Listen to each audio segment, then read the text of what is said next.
Mr. Chairman and Ranking Member Mfume, for the opportunity to testify on this issue that is critically important to the nation's 200,000 active letter carriers.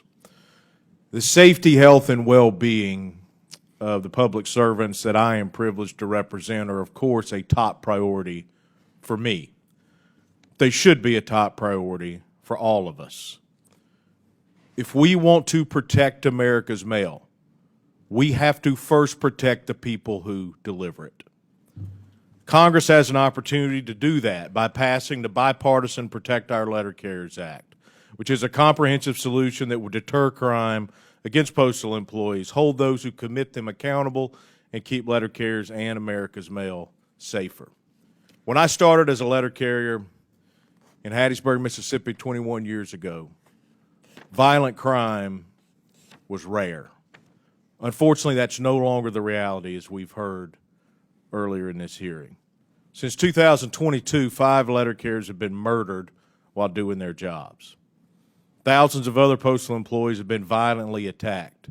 Nearly every single day, I learn of another heartbreaking attack against one of our members.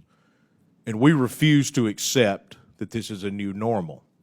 It's dangerous for us, it's dangerous for the American people, it's dangerous for the mail. Just last week, new Postmaster General David Steiner started his new appointment. He and other leaders at the Postal Service take this issue seriously, and they have pursued changes to deter these crimes, such as replacing our old lock and key system for accessing mailboxes. My union supports the agency's Project Safe Delivery initiative, and we applaud the hard work of the Postal Inspection Service, which is made up of dedicated public servants, just like the letter carriers that I represent. But the simple fact is, despite their best efforts, the scope of this problem has severely outgrown their capacity to protect us. And we need protection now. We cannot wait for another letter carrier to be murdered. We cannot wait for more violent federal crimes against these civil servants that serve the American people every single day to decide that it's finally time for legislative action. The time is now. Even as these assaults continue to surge, the number of arrests and convictions remain alarmingly low. In recent years, less than half of these crimes have been followed by an arrest, and less than a quarter of these investigations led to convictions.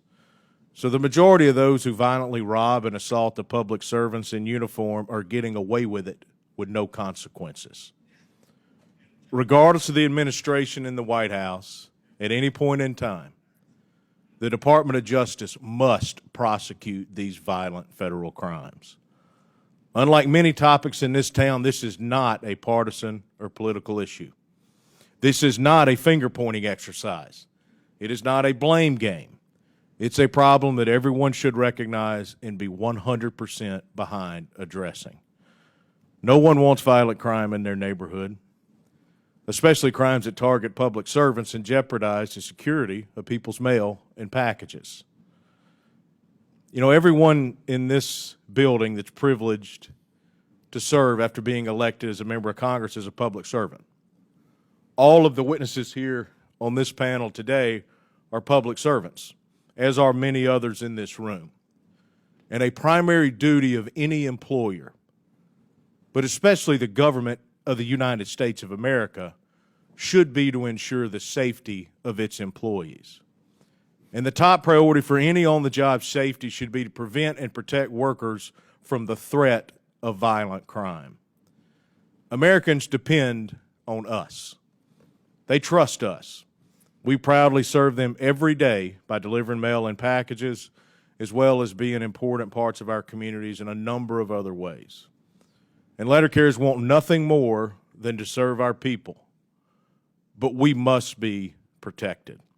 And the people that commit these crimes, they must be arrested, prosecuted, convicted, and sentenced. I urge you to pass the bipartisan Protect Our Letter Carriers Act. Thank you once again for the invitation to testify, and I look forward to answering any questions that you may have.